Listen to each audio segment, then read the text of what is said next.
This rider tip is brought to you by Pirelli Tyres. Now for today's rider tip, we're going to be having a look at your right hand turn specifically. With our right hand turns, what we actually want to be focusing on is how much free play you guys have in your throttle. It's important you take the free play out, so on your right hand turns, as soon as you want to turn the throttle, that elbow is not coming too far down.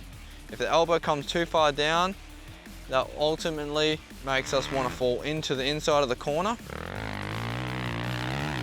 When you guys take the free play out, make sure that you leave a little bit of adjustment.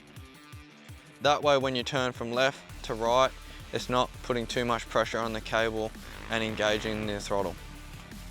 Now that you have that free play taken out, when you come into your corners and start to transition to turning on the throttle on the exit of the corner, you guys won't have to move the throttle a couple millimeters and let that elbow drop a little bit.